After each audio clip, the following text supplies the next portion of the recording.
Seal ചെയ്യാൻ വേണ്ടിയിട്ട് Q നിൽക്കുന്ന സമയത്ത് എനിക്ക് നല്ല രീതിയിൽ ശ്വാസം മുട്ടൽ തോന്നി. അപ്പം ഞാനത് ഇവിടെ നിന്ന് ഇറങ്ങിയ ഉടനെ തന്നെ ഹോസ്പിറ്റലിൽ പോകണം എന്നുള്ള രീതിയിലുള്ളൊരു ശ്വാസം മുട്ടൽ എനിക്കത് ഫീൽ ചെയ്തിരുന്നത്.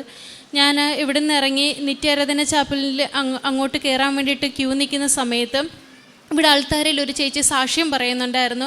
ആ ചേച്ചിയുടെ അമ്മായിമ്മക്ക് ഇതുപോലെ ശ്വാസം മുട്ടലായിരുന്നുവെന്നും ബയോപ്സിക്ക് വിട്ടെന്നൊക്കെ പറഞ്ഞു കേട്ടപ്പോൾ ഞാൻ ഒത്തിരി അങ്ങോട്ട് ടെൻഷൻ അടിച്ച് ഞാൻ മാതാവിനോട് പറഞ്ഞ്, അമ്മേ എനിക്ക് ഓൾറെഡി എൻ്റെ മകൻ ഒരു സ്പീച്ച് ഡിലേ ഉള്ളതിൻ്റെ ഒരു വിഷമം എനിക്കുണ്ട്. അപ്പോൾ അതിൻ്റെ കൂട്ടത്തിൽ എനിക്ക് ഇതും കൂടെ എനിക്ക് പറ്റത്തില്ല അമ്മേ. അമ്മയുടെ അടുത്ത് നിന്നപ്പോഴാണ് ഇങ്ങനത്തെ ഒരു അവസ്ഥ എനിക്ക് വന്നത്. അതുകൊണ്ട് അമ്മ നോക്കുമെന്ന് എനിക്കറിയാം, പക്ഷേ എനിക്ക് പറ്റത്തില്ല അമ്മേ എന്നുള്ള രീതിയിൽ ഞാൻ അമ്മയുടെ അടുത്ത് അത് പറഞ്ഞിട്ടുണ്ടായിരുന്നു. ഞാൻ ഈ നിത്യാരാധന ചാപ്പലിലോട്ട് കയറിയ സമയത്ത് അപ്പോഴും എനിക്ക് ശ്വാസം മുട്ടൽ നല്ല രീതിയിലുണ്ട്. ഞാൻ മൂക്കുകൊണ്ടും പാകൊണ്ടൊക്കെ നല്ല രീതിയിൽ വലിച്ചാണ് അവിടെ നിന്നിരുന്നത്.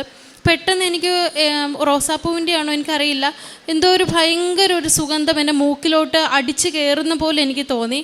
പൊതുവേ എനിക്കിങ്ങനെ അങ്ങനത്തെ സ്മെല്ല് മത്തടിക്കുന്നതാണ്. പക്ഷേ ഞാൻ എൻ്റെ ആ ശ്വാസം മുട്ടൽ കൊണ്ട് നല്ല രീതിയിൽ ഞാനത് ബ്രീത്ത് എടുത്ത് അത് കഴിഞ്ഞപ്പോഴത്തേക്കും പെട്ടെന്ന് എൻ്റെ ചെസ്റ്റിൻ്റെ ഭാഗത്ത് എന്തോ ഓപ്പൺ ആകുന്ന പോലെ എനിക്കൊരു ഫീലായി. അപ്പം മുതൽ ആ നിമിഷം മുതൽ അത്രയും നേരം ഞാൻ അനുഭവിച്ചുകൊണ്ടിരുന്ന ശ്വാസം മുട്ടൽ പെട്ടെന്ന് പയ്യെ മാറി ഞാൻ നോർമൽ ഒരു രീതിയിലോട്ട് മാറി.